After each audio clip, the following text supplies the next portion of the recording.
This is a laptop.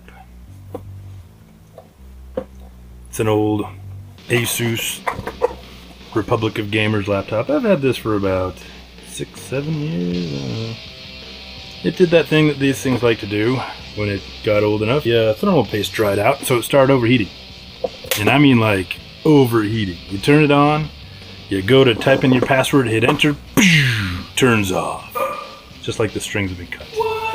So, we're gonna fix that. And the tools we need are this handy dandy thing. Time for a pause. What you're looking at is the Husky 8-in-1 Precision Torx screwdriver. What we actually need is the standard Phillips and slotted screwdriver, which you will see shortly. So, little screwdriver. We're gonna use thermal putty for some of the contacts, and we're going to use thermal paste for the rest of them. On the processors, it screws down and gets a good tight hold on it, so the the normal paste is just fine. But on the memory chips and the other things inside there, the connection can be kind of loose. So we use this putty, and it's thicker and doesn't run anywhere. And I don't think it hardens as much either. But yeah, it's supposed to work good where there's not like a really secure connection from the heatsink to the electronics. We're going to use the screwdriver. We're going to use this stuff. We need maybe something to pry with, and most importantly, because we need some good tunes. Let's get this thing rolling.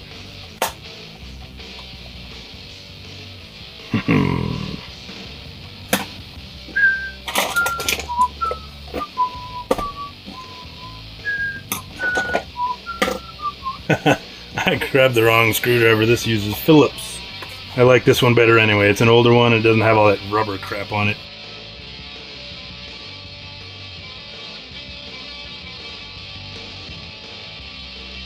You might be able to tell that I've taken this thing apart before, because it's not the first time it's done this.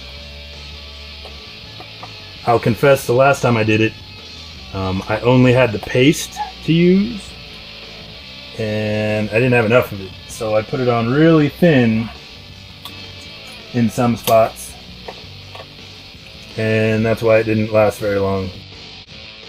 Computer still works, it just overheats super fast.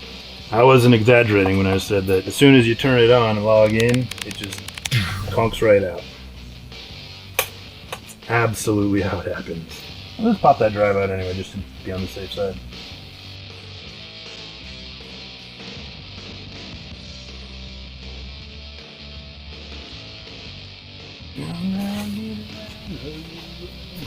Okay, this monstrosity here, all this copper, broken chunk, is our heatsink. And it's an elaborate piece of junk. So let's get the unscrewing. You see there's 4 screws. This is the, I think that's the CPU? No, it's the GPU and the CPU. Anyway, these are the processors, and they each have 4 screws on them. Everything else is just kind of gooped down with the other stuff and held down with the case screws.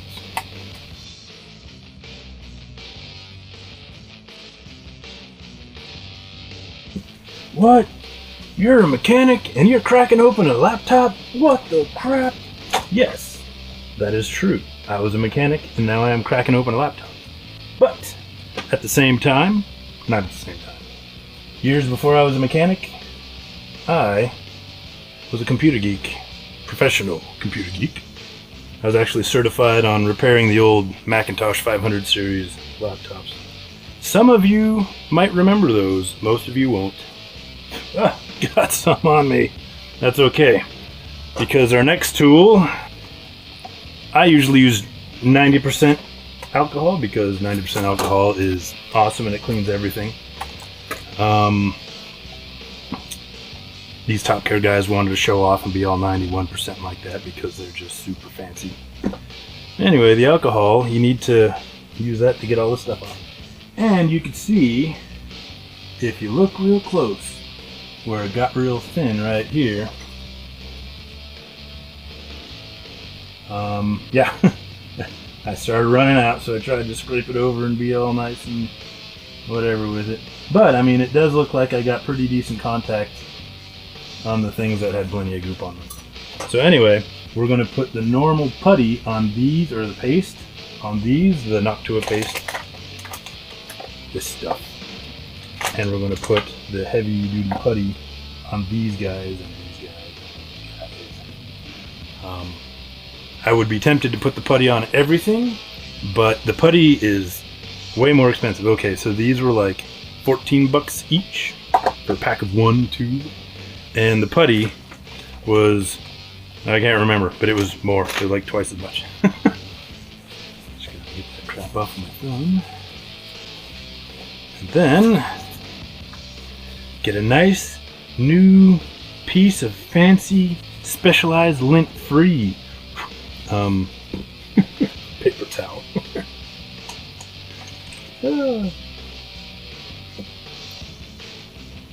Now, I know what y'all are going to say.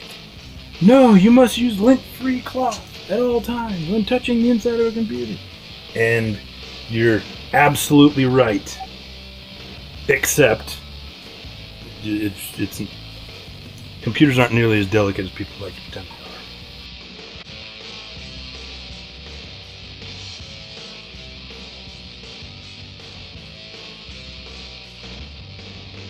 Okay, I was wrong. This is the GPU because it says NVIDIA on it. And this little guy here is the CPU. Isn't that precious? As you can see, this takes time and is not the most exciting task on the planet. But the end product is very satisfying because I will have taken a computer that does not work and turned it into a computer that does work. Simply by changing the lubricants. No, they're not lubricants, I know. You get that. Speaking of which, I watched a video on YouTube today. I can't remember what the guy's name was, but if I did, I would totally give him some props because he took a 1930-something Buick Special, or was it a 40-something? Anyway, it was an old, early Buick Special that had a straight 6 in it, engine, and it hadn't run in like 30 years. And he did everything right. As a former mechanic who kind of specialized in getting old cars running, I sat there and watched him check all of the plugs, check the oil, make sure that was, well, he didn't really check to make sure the oil pump was moving. He just wanted to see if it would turn over. So he checked fuel flow, he checked the plugs, checked to make sure the motor would turn. And that wasn't seized up.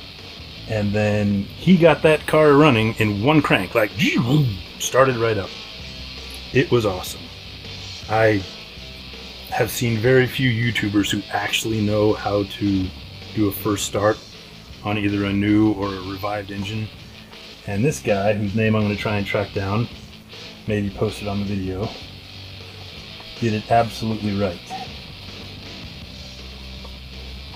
Even though there are people in the comments saying, oh, you should have changed the oil first, oh, you should have done this first, blah, blah, blah.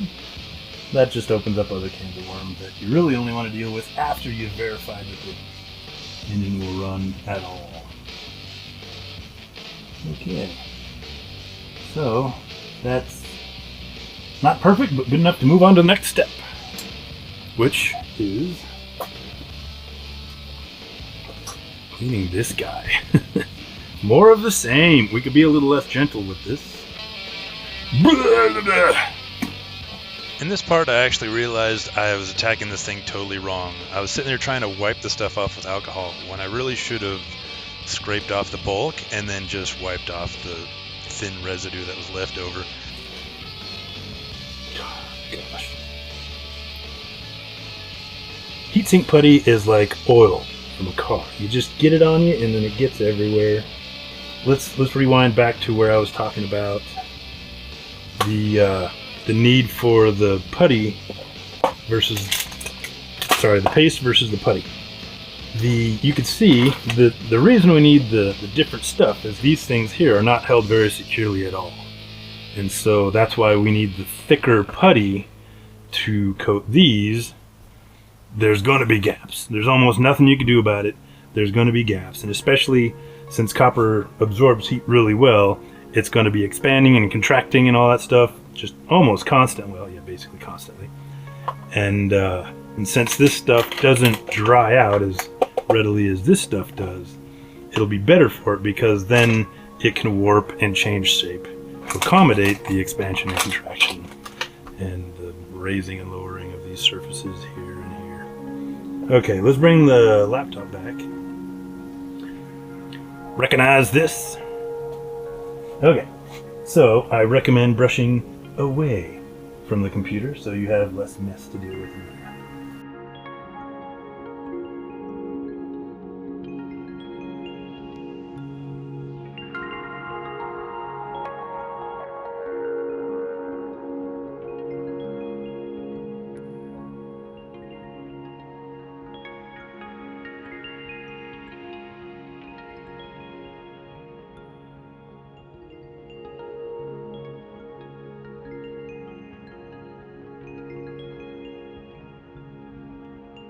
Okay, one last quick brush.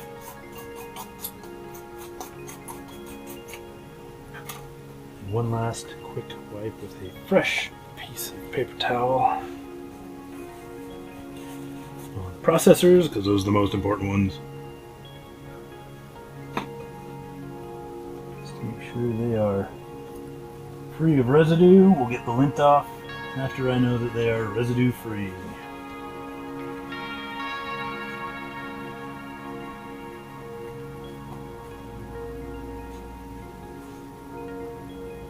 You can tell they're free of residue because they're reflective. I mean, they're like mirror shiny.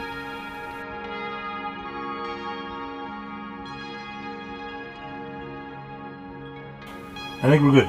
Okay. Let's progress on to the next phase. Noctua NTH 3.5G thermal paste. H2.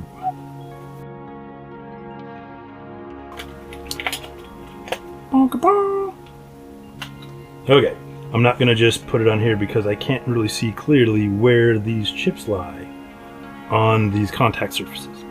So, I will apply everything directly to the chips. Yep. As much as I wanted to use that. Maybe that's for if you put the adhesive, like those heat sink, little silicone-y feeling squishy pads that you put on. Those usually adhere, so maybe that's why those are there. But anyway, you just take this goop, put a good little dollop on there. Oops. And it's still coming out. Not that big, a little messy, that's okay. Another dollop on here, about that big. In these situations, my good old rule of thumb of too much is better than too little absolutely applies. The important thing is that you want to have good contact between your chips and your heat sinks. Now, I've never used this fancy putty stuff before. I didn't even know it existed until I went to do this and I started doing some research. But it comes with a little spatula, a little jar of the goop, and two little finger condoms, which I'm guessing are supposed to be used if I want to spread the stuff out by hand, which I don't. I don't feel like it. I will be using the little spatula. Let's dive right in. What does this stuff feel like? Look at that. It's pretty thick stuff. It's like really soft clay. That's interesting. This is going to be weird. Okay, let's butter some of this stuff on here. This is not sticking at all. You know what? Let me give that another wipe down just to be on the safe side.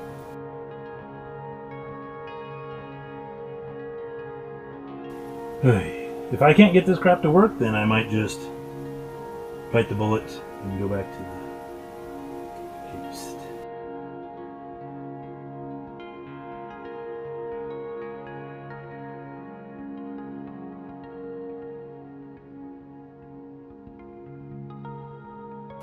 But I think that'll work. That's not pretty. Can you see that?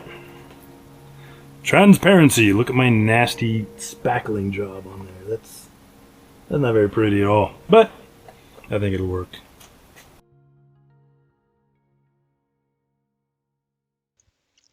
Long story short, the thermal putty did not work one dang bit. That's where this clip came from. What? Yes, very funny. Anyway, and it wasn't the coverage. It actually went on messy, but it covered everything just fine, as you can see right here. Of course, it came off like cake frosting on a Tupperware lid, but it did cover everything like it was supposed to. But I just didn't feel like messing with it, so I scraped it all off and just put on the good old-fashioned thermal paste.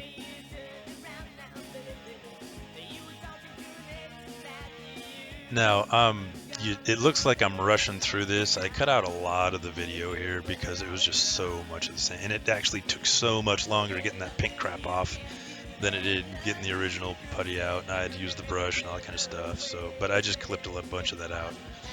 And so you just get to see the highlights. As I'm laying the paste down here, you'll see that I'm just putting dots in the middle of each of the chips, and that's the correct way to do it. You don't want to try and layer it out like you're spreading frosting on a cake, because then you'll get air bubbles in it. So by putting the glob in the middle, then the two surfaces, when they come together, will squish the glob outward, and it won't form any air bubbles. It'll just be a nice uniform coverage. And you want that because if you have air bubbles between the surfaces, and then those will create hot spots on the chips, and hot spots are bad because that's when you have uneven temperatures across the surface, it expands differently, and you could actually crack the chip and kill your computer, and that's bad. So dots in the middle are good.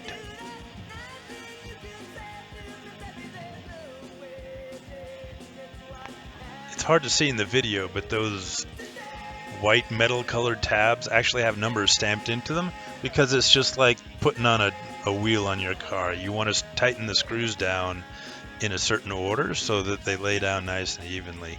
If you screw down one side tight and then the other side, what'll happen is the paste will squeeze out the side, and you'll get a thin side and then a thicker side. And like I said, you want it to be uniform, you want it to be smooth. So you screw down, or you tighten down the screws incrementally, following the numbers on the little tabs, and the surfaces come together parallel and not at a funny angle.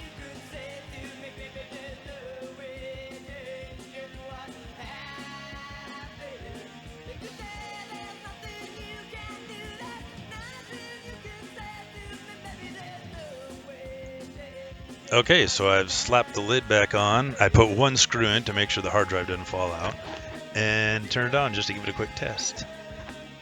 And so far so good. Everything's coming up, but it did that before, so don't get too excited. Coming up into a quick game. I spent a bunch of time trying to configure a fancy game last time, but this time I'm just like, jump into it now. And this is me explaining that I usually use a trackball, not a mouse, because I'm a trackball gamer. It works better. And this is me successfully playing one of my favorite games, Space Engineers, which, yes, it's my nerdy side. Forgive me. But, as you can see, it worked. The good old-fashioned thermal paste was awesome. It's the good stuff, and it went on just fine. And as of this voice recording right now, it's actually been almost a month, and the computer hasn't really given me any problems since. There were a few bumps in the road, but it was a successful fix. It's been fun, guys, and from all 1.5 of us here at C Quartermain Do, have a great day, or night, or whatever. Thanks, guys. Please like and subscribe and ring that little bell. And always remember to be good to each other, and that Quartermain loves you.